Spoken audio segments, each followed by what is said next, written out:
ठीक है ना। तो बात यह है कि जो व्यक्ति सज्जन विद्वान नहीं कर दे, हाँ मैं सोचो जय कोई बात नहीं, जय हो। तो यहाँ पर जो इस पंडाल में विराजमान हैं सारे गुरुमुखी लोग होंगे, तो जो जानता है वो केवल हाथ खड़े कर दे, और जो जानकर भी हाथ नहीं खड़े करे तो भी कोई बात नहीं है। मैं निवेदन कर रहा था भाई, ऐसे कोई व्यक्ति है कि जो जानते हो कि सृष्टि के प्रारंभ से लेकर अब तक सनातन परंपरा के अनुसार प्रथम गुरु शिष्य की जोड़ी कौन सी है, कितने लोग जानते हैं? हाथ खड़ा करके बता सकते हैं।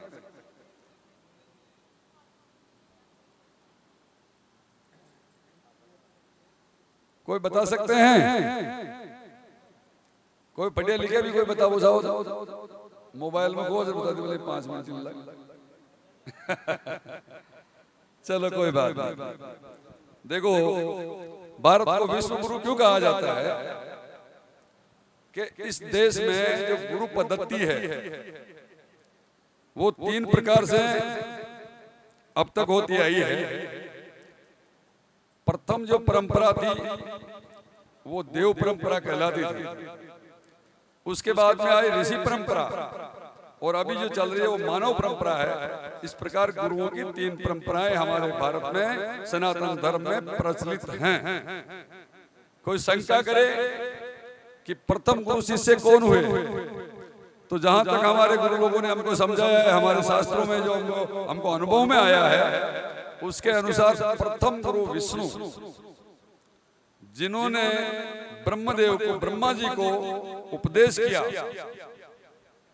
जिसके लिए लेख है हमारे श्रुति स्मृति वेदों में लिखा है, नारायण संभारंभा शंकराचार्य मध्यमा अस्माद गुरु परंपरा नमस्तेस्तु नमस्तेस्तु।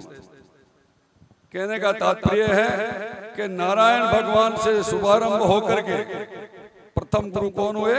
नारायण, जिनके शिष्य हुए ब्रह्मा जी, जिन्होंने वेदों का जो लेखन किया वो उनके आदेश से किया, अपने गुरु नारायण के आदेश से।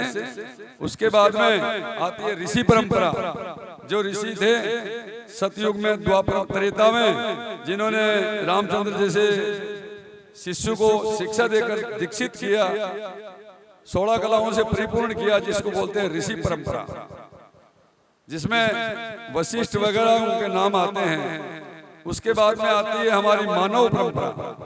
मानव परंपरा में सबसे पहले हमारे गौड़पाद आचार्य जी स्वामी हुए, उनके शिष्य हुए फिर शंकराचार्य जी। शंकराचार्य जी ने 4 मठों की स्थापना करके 4 शिष्यों को वहां पर नियुक्त किया। उन चारों शिष्यों की शाखाओं से पूरे भारत में आज अनेकों मत मतांतर, चाहे उसको आप नवनाथ कह दो या जो वन पर्वत मठ जो 10 नामी जो संस्था है उसको कह सकते हैं। इस प्रकार से भारत में जितने भी आज मत या मतांतर हैं, संप्रदाय हैं, वो सब शंकराचार्य जी के 4 शिष्यों के अनुकूल दी हुई व्यवस्था है।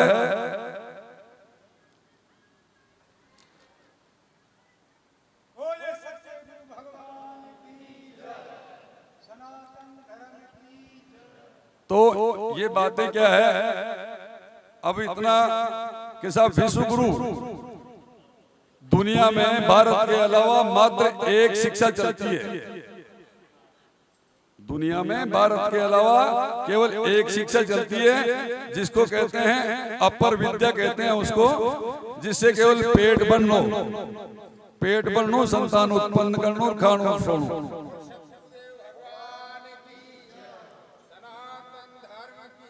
जय हो।